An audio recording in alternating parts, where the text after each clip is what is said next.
खुदावंद विच तुहाडी सलामती ते खैरियत दा मतलूब मैं तुहाडा अपना रफीक अज इस्लाम पेश करदिया होया अर्ज़गुज़ार हाँ कि मेरे इस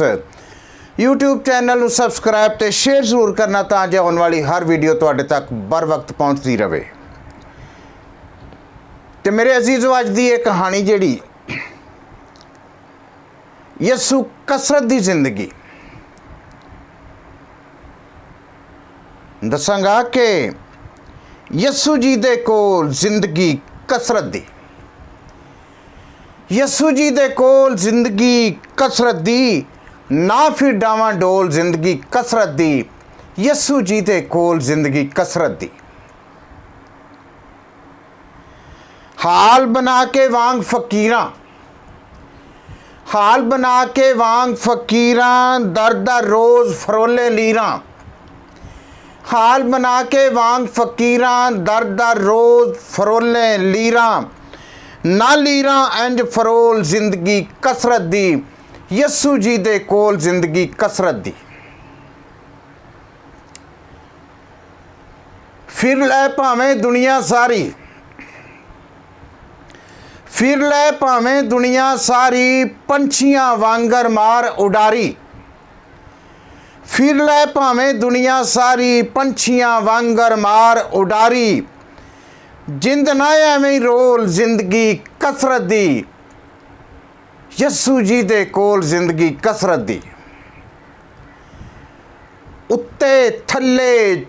चार चफेरे, उत्ते थल्ले चार चफेरे, कुप हनेरे कुप हनेरे, उत्ते थल्ले चार चफेरे, कुप हनेरे कुप हनेरे, हथ विच फड़ कशकोल जिंदगी कसरत दी,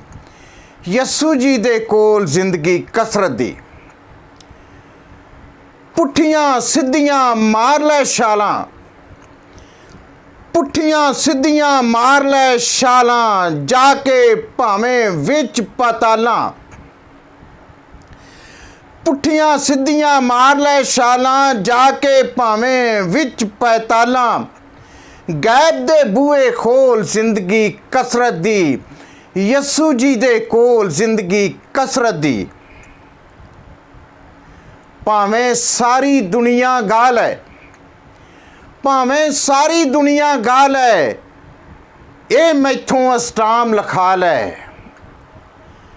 भावें सारी दुनिया गाल है, ये मैथों अस्टाम लखा लै, नाल वजा के ढोल जिंदगी कसरत दी, यसू जी दे कोल जिंदगी कसरत दी। सद के कोल बिठा लैंदा है मेरा यसू, सद के कोल बिठा लैंदा है, सावां दे नाल साह लैंदा है, सद के कोल बिठा लैंदा है, सावां दे नाल साह लैंदा है, बोलदा मिठे बोल जिंदगी कसरत दी, यसू जी दे कोल जिंदगी कसरत दी। मूर्ख बंदे मोड़ महारा, ओ मूर्ख बंदे मोड़ महारा, किसे नहीं लैनियां जग ते सारा, मूर्ख बंदे मोड़ महारा, किसे नहीं लैनियां जग ते सारा, ओ बंदे अनभोल जिंदगी कसरत दी, यसू जी दे कोल जिंदगी कसरत दी। सोचां दे विच बीत ना जावे, ओए सोचां दे विच बीत ना जावे, किधरे वक्त रफीक ना जावे, सोचां दे विच बीत ना जावे, किधरे वक्त रफीक ना जावे, वेला ए अनमोल जिंदगी कसरत दी, यसू जी दे कोल जिंदगी कसरत दी, यसू जी दे कोल जिंदगी कसरत दी, ना फिर डावां डोल जिंदगी कसरत दी, यसू जी दे कोल जिंदगी कसरत दी। God bless you. जिंदगी रही ते फिर मिलांगे, क्योंकि कसरत दी जिंदगी यसू कोल है।